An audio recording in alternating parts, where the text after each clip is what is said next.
नमस्कार। आकाशवाणी के समाचार सेवा प्रभाग की प्रस्तुति न्यू इंडिया समाचार में आपका स्वागत है। मैं हूं राकेश भसीन और साथ में मैं हूं विनीता। आज हम आपके समक्ष 1 से 15 जनवरी का अंक लेकर प्रस्तुत हुए हैं। श्रोताओं, इस वर्ष की शुरुआत में ही प्रयागराज में महाकुंभ का आयोजन हो रहा है। भारत में महाकुंभ सांस्कृतिक रूप से बेहद पवित्र और महत्वपूर्ण आयोजन है, जिसमें करोड़ों श्रद्धालु आते हैं और एक अद्वितीय आध्यात्मिक अनुभव प्राप्त करते हैं। देश दुनिया से प्रयागराज महाकुंभ में 45 करोड़ से अधिक श्रद्धालुओं के आने का अनुमान है। ऐसे में 45 दिन तक चलने वाला महाकुंभ प्रदेश की अर्थव्यवस्था की गति को और तेज करेगा। सही अर्थों में ये एकता का एक ऐसा महायज्ञ बनने जा रहा है जिसकी गूंज पूरी दुनिया में सुनाई देगी। इस महाकुंभ में आपको विभिन्न सुविधाओं के साथ ही प्राचीन संस्कृति से जुड़ने की अद्वितीय आध्यात्मिक अनुभूति होगी। इसलिए इस बार महाकुंभ के महाआयोजन पर ही हमारी आवरण कथा आधारित है, जिसकी जानकारी कार्यक्रम के पिछले सप्ताह की कड़ियों में आपको दी गई है। आगे बढ़ने से पहले आइए सुनते हैं महाकुंभ पर प्रधानमंत्री नरेंद्र मोदी को। सामूहिकता की ऐसी शक्ति, ऐसा समागम शायद ही कहीं और देखने को मिले।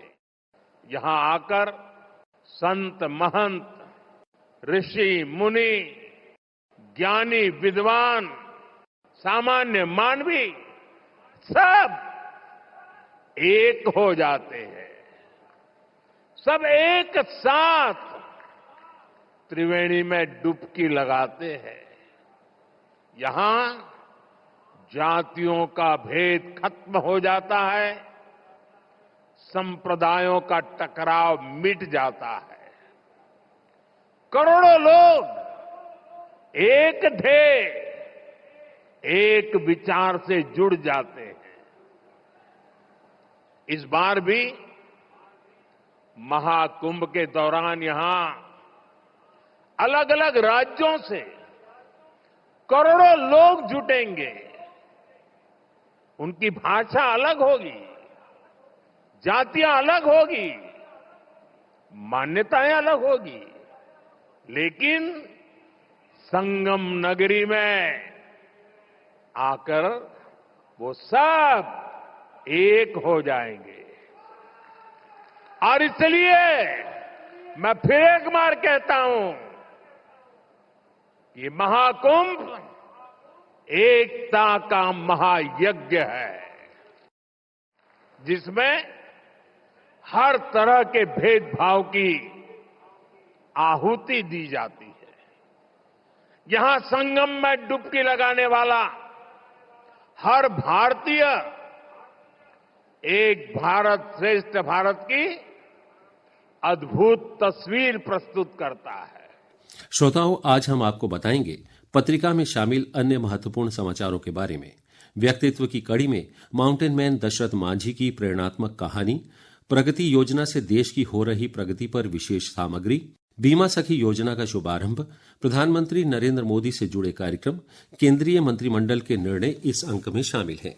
साथ ही फ्लैगशिप योजना के तहत फसल बीमा, दिव्यांग पर पीएम मोदी का विशेष आलेख और बैक कवर में विवेकानंद की जयंती पर राष्ट्र का नमन इस अंक की विशेषता है।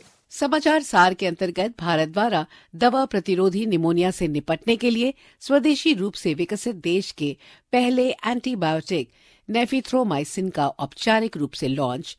प्रधानमंत्री इंटर्नशिप योजना के तहत प्रशिक्षुओं ने शुरू की इंटर्नशिप।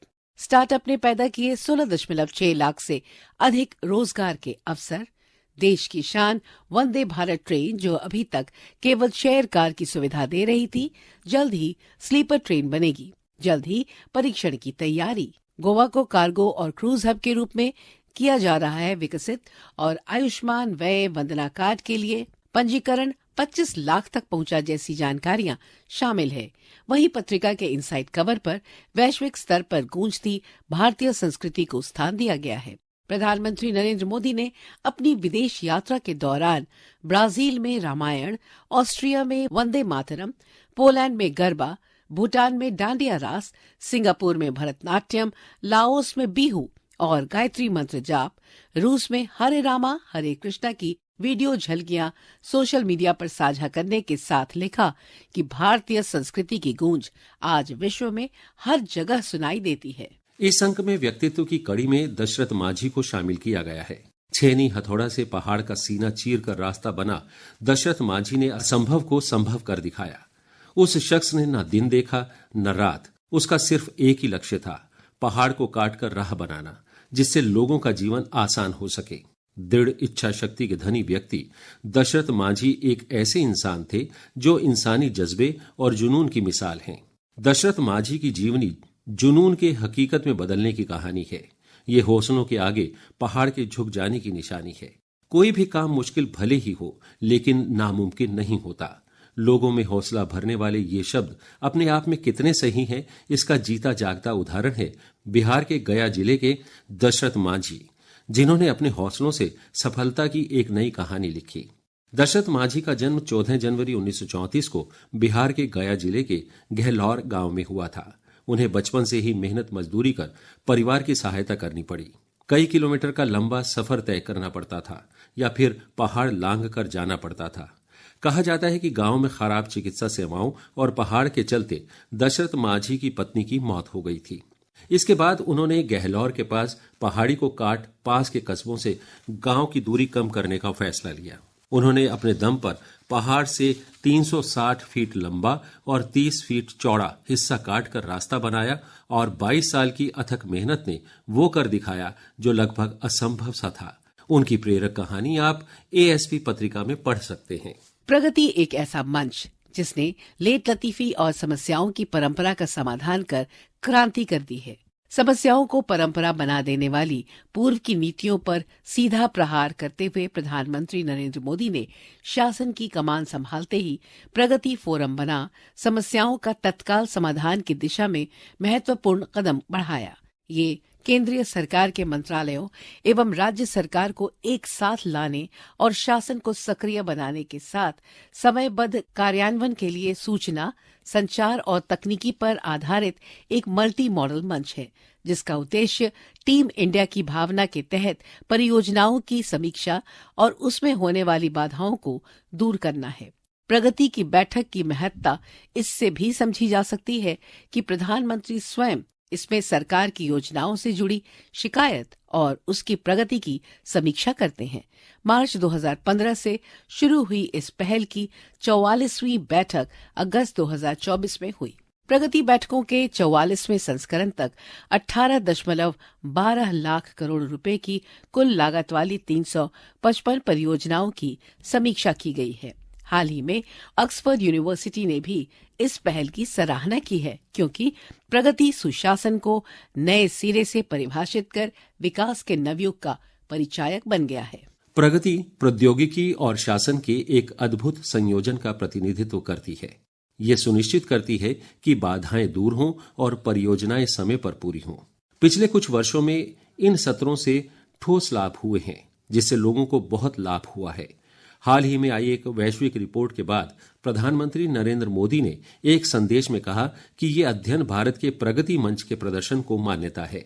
दरअसल ऑक्सफोर्ड यूनिवर्सिटी के सैयद बिजनेस स्कूल और गेट्स फाउंडेशन की हाल ही में प्रकाशित study from gridlock to growth, how leadership devise India's Pragati ecosystem में भारत की प्रगति यानी सक्रिय गवर्नेंस और समयबद्ध कार्यान्वयन के पहल की उल्लेखनीय सफलता पर बात की गई है। इसमें कहा गया है कि निर्णायक नेतृत्व और इनोवेटिव गवर्नेंस भारत की इंफ्रास्ट्रक्चर डिलीवरी में क्रांति लाई है। इसने भारत जैसी ही चुनौतियों से निपट रहे अन्य विकासशील देशों के लिए एक वैश्विक मानक स्थापित किया है।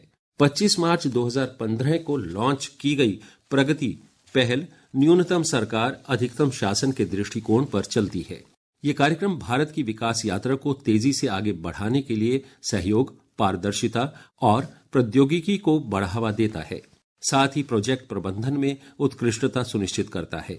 समसामयिकी के अंतर्गत प्रगति पहल की सभी जानकारी पत्रिका में शामिल है। देश संविधान का 75वां वर्ष मना रहा है। संविधान में जहां अधिकार दिए गए हैं, तो वहीं हमसे कर्तव्य की भी अपेक्षा है। राष्ट्रपिता महात्मा गांधी ने कहा था, कि मैंने अपनी अशिक्षित लेकिन विद्वान माँ से सीखा है कि हम अपने कर्तव्यों को जितना अच्छे से निभाते हैं उसी से अधिकार निकल कर आता है। प्रधानमंत्री नरेंद्र मोदी ने संसद में 75वीं वर्षगांठ पर चर्चा के जवाब में कहा कि अगर हम अपने मौलिक कर्तव्यों का पालन करें तो कोई भी हमें विकसित भारत बनने से नहीं रोक सकता है। उन्होंने संसद के समक्ष संविधान से प्रेरित 11 संकल्प भी रखे। संविधान पर विशेष चर्चा के दौरान संबोधन में प्रधानमंत्री नरेंद्र मोदी ने कहा कि भारत के सभी नागरिक और दुनिया भर के सभी लोकतंत्र प्रेमी के लिए गर्व और सम्मान की बात है कि हम लोकतंत्र के इस उत्सव को मना रहे हैं। सांसद भी इस उत्सव में शामिल हैं। संविधान की स्पिरिट से प्रेरित 11 संकल्प सामने रखने के साथ ही उन्होंने कहा कि इसी संकल्प के साथ हम सब मिलकर अगर आगे बढ़ते हैं, संविधान की जो निहित भावना है वी द पीपल, सबका प्रयास के मंत्र को लेकर आगे बढ़ते हैं और विकसित भारत का संकल्प लेकर जब देश चल पड़ता है तो इच्छित परिणाम लेकर रहता है। संविधान का 75वां वर्ष हमारे कर्तव्य के प्रति समर्पण, प्रतिबद्धता और देश कर्तव्य की भावना को ताकत दे। समय की मांग है कि देश कर्तव्य की भावना के साथ आगे बढ़े। भारत तेज गति से प्रगति कर रहा है। जल्द ही भारत दुनिया की तीसरी सबसे बड़ी अर्थव्यवस्था होगा। ये सुनिश्चित करना 140 करोड़ देशवासियों का साझा संकल्प है कि भारत 2047 तक एक विकसित राष्ट्र हो। इस संकल्प को हासिल करने के लिए भारत की एकता सबसे महत्वपूर्ण आवश्यकता है। सरकार की नीतियों का लक्ष्य भारत की एकता को लगातार मजबूत करना है। अनुच्छेद 370 देश की एकता में बाधक थी और एक अवरोध के रूप में काम करती थी। संविधान की भावना के अनुरूप देश की एकता प्राथमिकता थी, इसलिए अनुच्छेद 370 को निरस्त कर दिया गया। भारत का लोकतांत्रिक व गणतांत्रिक अतीत हमेशा समृद्ध और दुनिया के लिए प्रेरणादायक रहा है। भारत केवल एक महान लोकतांत्रिक देश ही नहीं बल्कि लोकतंत्र की जननी भी है। पीएम मोदी ने संबोधन में संविधान निर्माण की प्रक्रिया तथा इसे और अधिक सशक्त बनाने में महिलाओं की भूमिका की सराहना करते हुए कहा कि संविधान सभा में 15 सम्मानित और सक्रिय महिला सदस्य थी। उन्होंने अपने मौलिक विचार, दृष्टिकोण और विचार देकर संविधान का मसौदा तैयार करने की प्रक्रिया को और मजबूत किया। भारत के भविष्य के लिए संविधान की स्पिरिट से प्रेरित होकर पीएम मोदी ने सदन के पवित्र मंच से 11 संकल्प सामने रखे। 1. चाहे नागरिक हो या सरकार हो, सभी अपने कर्तव्यों का पालन करो। 2. हर क्षेत्र, हर समाज को विकास का लाभ मिले, सबका साथ, सबका विकास हो। 3. भ्रष्टाचार के प्रति जीरो टॉलरेंस हो, भ्रष्टाचारी की सामाजिक स्वीकार्यता न हो। 4. देश के कानून, देश के नियम, देश की परंपराओं के पालन में देश के नागरिकों को गर्व होना चाहिए, गर्व का भाव हो। 5. गुलामी की मानसिकता से मुक्ति हो, देश की विरासत पर गर्व हो। 6. देश की राजनीति को परिवारवाद से मुक्ति मिले। 7. संविधान का सम्मान हो, राजनीतिक स्वार्थ के लिए संविधान को हथियार न बनाया जाए। 8. संविधान की भावना के प्रति समर्पण रखते हुए जिनको आरक्षण मिल रहा है वो न छीना जाए और धर्म के आधार पर आरक्षण की हर कोशिश पर रोक लगे। 9. विमेन लेड डेवलपमेंट में भारत दुनिया के लिए मिसाल बने। 10. राज्य के विकास से राष्ट्र का विकास, ये हमारा विकास का मंत्र हो। 11. एक भारत श्रेष्ठ भारत का ध्येय सर्वोपरि हो। संविधान पर चर्चा को विस्तार से आप पत्रिका में पढ़ सकते हैं। श्रोताओं, समय की बाध्यता को ध्यान में रखते हुए आज बस इतना ही। कल मिलते हैं पत्रिका के अन्य आकर्षणों के साथ। इस पाक्षिक पत्रिका की हर प्रति newsindiasamaachar.pib.gov.in वेबसाइट पर उपलब्ध है, जहां आप सभी समाचारों को विस्तार से पढ़ सकते हैं और डाउनलोड भी कर सकते हैं। डिजिटल और प्रिंट में ये पत्रिका देश ही नहीं विदेशों में भी अपनी अलग पहचान बना चुकी है। इसका एक्स हैंडल है NISPIB इंडिया। इसके अलावा आप हमें response-nis@pib.gov.in पर ईमेल के जरिए अपना सुझाव भी भेज सकते हैं। तब तक के लिए धन्यवाद।